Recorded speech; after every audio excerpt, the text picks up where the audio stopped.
my friendships. I've got to be clear. Clear.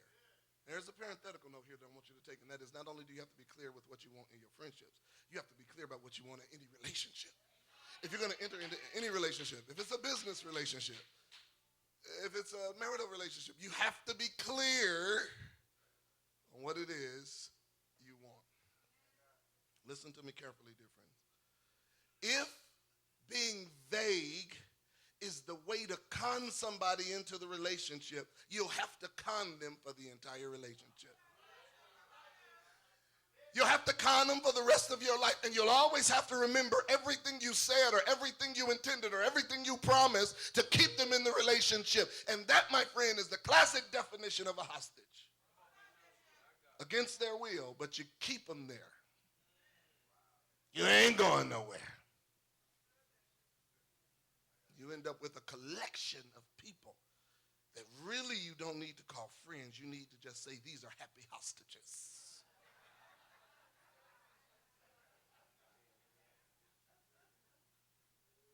Holding on to them, under friendly fire. Faithful understanding. Here's the next one. Not only do I want to suggest to you that friendship must include a faithful understanding. Here's the next one. Friendship must include a formidable trust. A strong trust. Strong trust. There are a couple of things that I want you to take note of here under this whole formidable trust. Strong trust. Right? The first thing I want you to understand is don't ever break trust. Let me try it again. All 6 of you that said amen got me a little nervous. Don't ever break the trust. It's about another 10 of y'all join. Let's try it one more time. Don't ever break trust. You cannot afford to maintain a relationship without trust. Listen to me, ladies and gentlemen.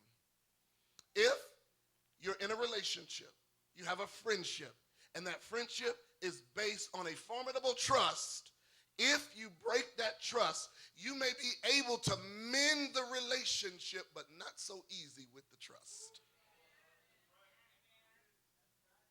Not so easy. I told you this story before. I want to tell it to you again because it's really apt for this moment. My father cut trees outside of working at Ford Motor Company for about 24 years before he passed. We would cut trees during the summer. And when you cut a tree, you get all these limbs and all this brush. And so he told me, my brother Jeffrey and Norman, I was the only driver at the time. Jeffrey and Norman, of course, are older than me, but he said, I need to go home and go to sleep because I got to work tonight.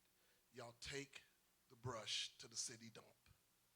Well, when we get done taking the brush to the city dump, what can we do? He said, y'all off the rest of the day. Y'all could even go to the movies. Hot dog. Consider it done. So we made a plan. We took 2 ropes, laid them in the bed of the truck, piled all the brush in the truck.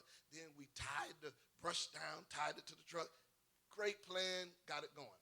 But it was so much that when we got to the city dump, I had a bright idea. Here's a bright idea. Instead of throwing it all off piece by piece, there's a post. We're going to tie the brush to the post. Pull the truck forward. It'll slide all the brush off. 5 minutes, we done. It was working like a charm. I promise you, it really was. The one thing, though, I didn't count on, Brother Henderson, was that when you pull it off, there's going to be tension on the knot. And you ain't going to be able to get the knot out as easily. Man, we worked on that knot for 20 minutes. It was not coming loose. I had another bright idea. You know what it was, don't you? Cut the rope. It really was a good idea, I swear. We cut the rope, and we tied the rope back together. The next day when we went to finish up the job tie, my dad said, who cut this rope?